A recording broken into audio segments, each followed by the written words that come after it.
Tema: movimiento parabólico. Principio de independencia del movimiento parabólico.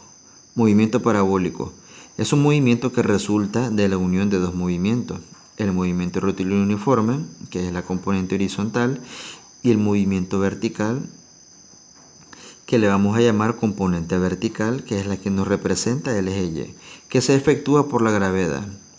Y ese es el resultado, ¿verdad?, que da movimiento a una parábola, como aparece aquí en este gráfico. Todos los movimientos parabólicos van a tener esta forma, van a tener forma de una parábola. La trayectoria que va a describir ese movimiento va a ser una curva así, igual a una parábola. Bien.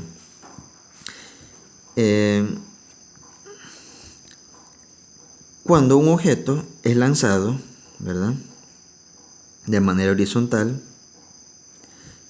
sale con una velocidad instantánea.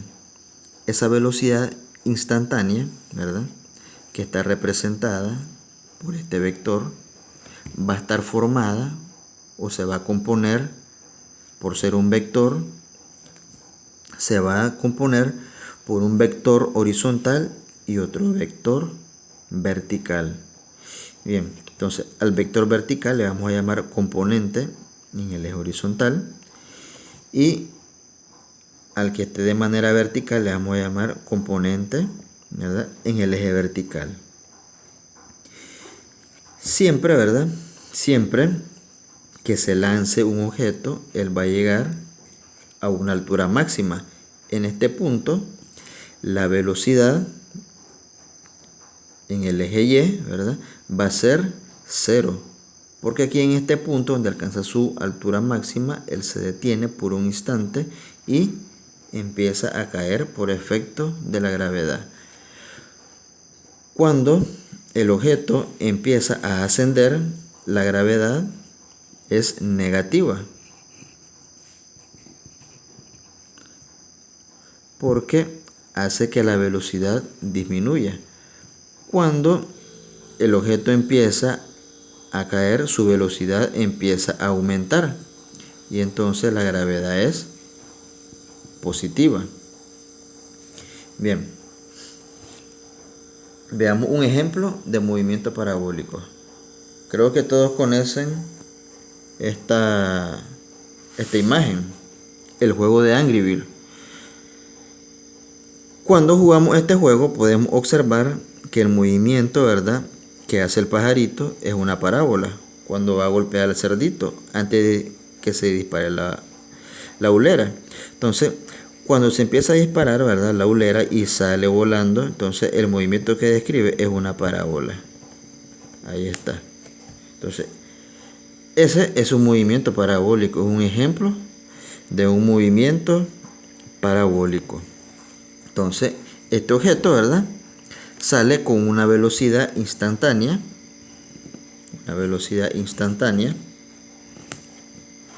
en esta dirección, que va a estar formada, ¿verdad?, por dos componentes, uno horizontal y el otro vertical. Y a este le vamos a llamar velocidad resultante, ¿verdad?, que es la velocidad con que sale, ¿verdad?, la velocidad instantánea con la que sale disparado. Bien, ahora vamos a ver unas ecuaciones que son familiares, ¿verdad? Las ecuaciones para calcular las componentes de la velocidad instantánea. Entonces, como la velocidad es un vector, ¿verdad?, entonces la velocidad con que salga disparado dicho objeto va a estar formada o va a estar compuesta por dos velocidades, por ser un vector, una horizontal y otra vertical. ¿Cómo calculamos la velocidad horizontal en el eje X? Bueno, esta fórmula ya es conocida. Multiplicamos la velocidad resultante o la velocidad instantánea en ese punto por el coseno del ángulo, ¿verdad?, que haya entre la velocidad horizontal y la velocidad resultante. ¿Cómo calculamos la velocidad en el eje Y? Multiplicamos la velocidad resultante por el seno del ángulo, el seno, ¿verdad?, del ángulo, el ángulo que haya entre la horizontal y el vector, ¿verdad?, de la velocidad instantánea. Bien, veamos un ejemplo de cómo calcular o cómo aplicar esas ecuaciones. Ejemplo: una esfera es lanzada en movimiento parabólico tal como se muestra en la figura, realizando un movimiento parabólico. Calcular las velocidades horizontales y verticales en el instante que es lanzada la esfera. Bien, entonces, según la figura,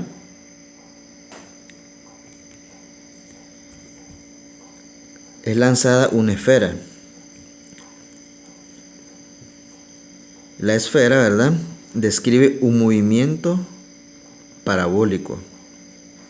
Entonces, la velocidad con que en el instante que es lanzada me va a representar la velocidad resultante. Entonces, ahí ya tenemos un dato para la solución.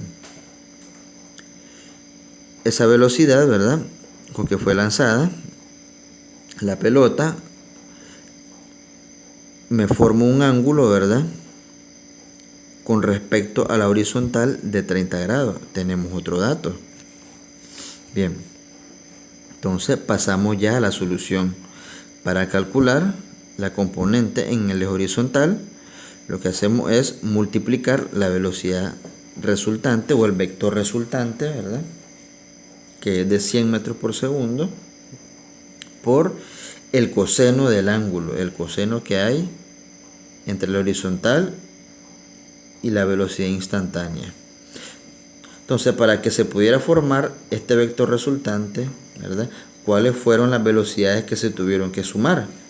Bueno, hay que descubrir cuál es la velocidad que hay de manera horizontal y cuál es la velocidad que hay de manera vertical.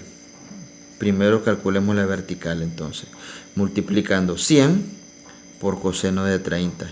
Para eso usamos la calculadora. Comprueben ustedes, al multiplicar 100 por el coseno de 30, el resultado es 86.6025 metros por segundo. Entonces, esa es la velocidad que se está aplicando de manera horizontal.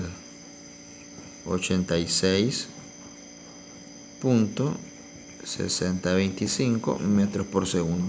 ¿Y cuál es la velocidad que se está efectuando de manera vertical? Nos auxiliamos de esta fórmula. La velocidad ¿verdad?, en el eje Y va a ser igual a la velocidad, al vector resultante, ¿verdad?, o la velocidad resultante por el seno del ángulo.